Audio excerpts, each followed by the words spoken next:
Amazing day! Pumunta nga kami sa RCS para mamili ng mga gamit at mga ingredients ng Graham Bar. Dahil nga, mga business-minded kami magkakapatid na isipan namin gawin yung nagtitrending sa TikTok ng Graham Bar. Una, pumunta muna kami sa second floor para hanapin yung mga Tupperware.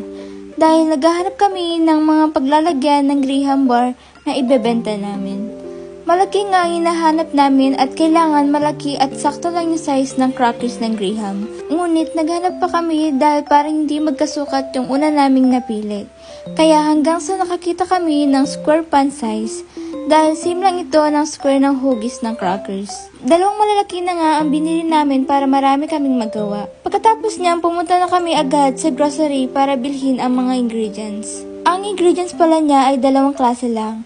Ang Angel Creme Damsada at Graham Biscuit. Bali, tig-apat nga ang kinuha ko dahil dalawang klase ang gagawin namin. Classic at Oreo. Hindi na nga ako bumili ng Oreo dahil meron naman sa tindahan namin.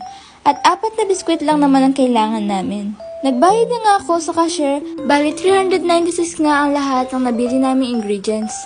Fast forward na nga, after namin pinatigas yung creme damsada ng 2 hours, ginawa ko na nga yung Graham Bar. Unang gagawin ko nga pala ay yung Graham Bar Classic. Bali, 2 creme damsada nga yung nilagay ko dyan, tapos gumamit ako ng hand mixer para mag-double size yung cream niya.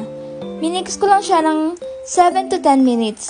Tapos kapag nakuha ko na yung gusto kong consistency ng cream niya, okay na siya, katulad ng ganito. After, nilagay ko na nga isa-isa yung Graham crackers sa square pan size. Ang ginagawa ko nga dyan, binabad ko muna yung sa ilalim ng Graham crackers. Malinis nga po pala yung kamay ko dyan, kaya hindi na po ako nag-gloves. Next, inilagay ko na nga yung minix kong creme damsada. Pagkatapos, nagpatong ulit ako ng Graham crackers sa itaas niya. Kailangan nga pantay-pantay yung pagkalagay para kapag hinati ito, hindi masira. Pagkatapos, binalot ko na nga ng plastic wrapper at nilagay ko sa refrigerator ng ice cream para mabilis itong tumigas. Next, yung Oreo Graham Bar nga ang gagawin ko.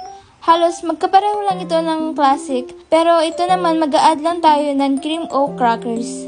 Kumuha na nga ako ng 4 na biskwit ng cream o at inalis ko na nga yung tig-isa yung nakapalaman ng cookies cream. Dahil ang kailangan ko lang dyan ay yung crackers niya. Pagkatapos, gumamit na lang ako ng stainless steel grinder para mabilis itong madurog.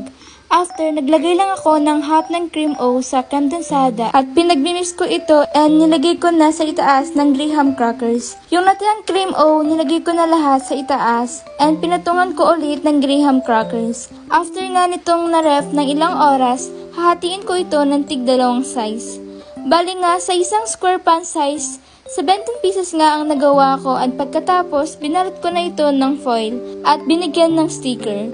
And ito na yung final look niya. Bali, available na po ang Graham Bar sa store po ni Mama. Kaya bilhin na po kayo. Bali, yung classic Graham Bar po namin ay 20 pesos lang po. Tapos, yung Oreo naman ay nasa 25 pesos lang po ito. And dito na magtatapos. Thank you sa panonood. Bye!